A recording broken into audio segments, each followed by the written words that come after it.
25 अप्रैल 2025 को कश्मीर, जिसे अक्सर धरती का स्वर्ग कहा जाता है, की शांति टूट गई। पहलगाम में नकाबपोश बंदूकधारियों ने टूरिस्ट्स के एक ग्रुप पर गोलियां चला दी। इस नरसंहार में 26 बेगुनाह लोगों की जान चली गई। लश्कर-ए-तैयबा से जुड़े आतंकी ग्रुप रेजिस्टेंस फ्रंट ने इस हमले की जिम्मेदारी ली। इस भयानक घटना ने इंडिया और दुनिया को हिलाकर रख दिया। ये कश्मीर में दशकों से चले आ रहे टेंशन की याद दिलाता है। इंडिया ने तुरंत पाकिस्तान पर उंगली उठाई और अपने पड़ोसी पर आतंकवादियों को पनाह देने का आरोप लगाया। पाकिस्तान ने हमेशा की तरह इस हमले में किसी भी तरह की भागीदारी से इनकार किया।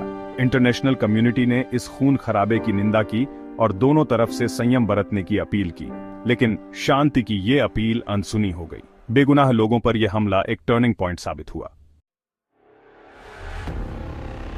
6 मई 2025 को इंडिया ने पाकिस्तान अधिकृत कश्मीर में लाइन ऑन ऑफ कंट्रोल के पार उन जगहों पर एयर स्ट्राइक की जिन्हें वो टेररिस्ट ट्रेनिंग कैंप बता रहा था। 50 सालों में मेनलैंड पाकिस्तान पर यह पहली स्ट्राइक थी जिससे टेंशन और बढ़ गया। इंडिया ने कहा कि स्ट्राइक बहुत सटीक थी और सिर्फ टेररिस्ट जगहों को निशाना बनाया गया था, जिससे आम लोगों को कम से कम नुकसान हुआ। पाकिस्तान ने अपने इलाके में किसी भी टेररिस्ट कैंप होने से इनकार करते हुए लाइन ऑन ऑफ कंट्रोल के पार गोलाबारी की। दोनों तरफ से हुई गोलीबारी में लोग मारे गए, जिससे क्राइसिस और गहरा गया। हालात तेजी से बिगड़े। दोनों देशों ने एक दूसरे पर आरोप लगाए और मिलिट्री तैयारी दिखाई। इंडिया ने सिंधु जल संधि, जो पानी बांटने का एक अहम समझौता है, की समीक्षा करने की धमकी दी, जबकि पाकिस्तान ने इंडिया द्वारा धमकी पर अमल करने पर गंभीर परिणाम भुगतने की चेतावनी दी।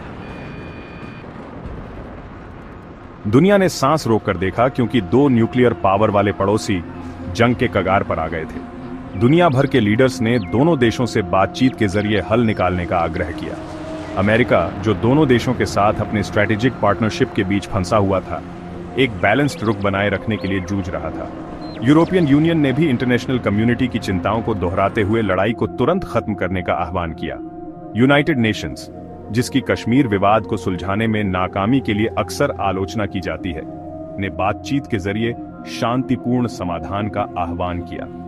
लेकिन बढ़ते तनाव और गहरे अविश्वास के साथ बातचीत का रास्ता मुश्किल और अनिश्चित लग रहा था। जैसे ही हालिया तनाव थोड़ा कम होता है, एक अहम सवाल उठता है, क्या जंग के साये में शांति कायम हो सकती है? इसका जवाब इस क्षेत्र के इतिहास जितना ही जटिल है। ये इंडिया और पाकिस्तान की बातचीत का रास्ता चुनने की इच्छा पर निर्भर करता है। इंटरनेशनल कम्युनिटी, जिस पर एक भयानक जंग को रोकने की जिम्मेदारी है, को दोनों न्यूक्लियर पावर वाले पड़ोसियों के बीच बातचीत को बढ़ावा देने में ज्यादा एक्टिव रोल निभाना होगा। कश्मीर के लोग, जो खुद से शुरू न हुए, एक संघर्ष में फंसे हैं, शांति चाहते हैं। उनकी आवाज, जो अक्सर जंग के शोर में दब जाती है, सुनी जानी चाहिए। कश्मीर का और वास्तव में पूरे साउथ एशिया का भविष्य इसी पर निर्भर करता है। आप क्या सोचते हैं? क्या इंडिया और पाकिस्तान इस क्राइसिस से बाहर निकलने का रास्ता ढूंढ सकते हैं?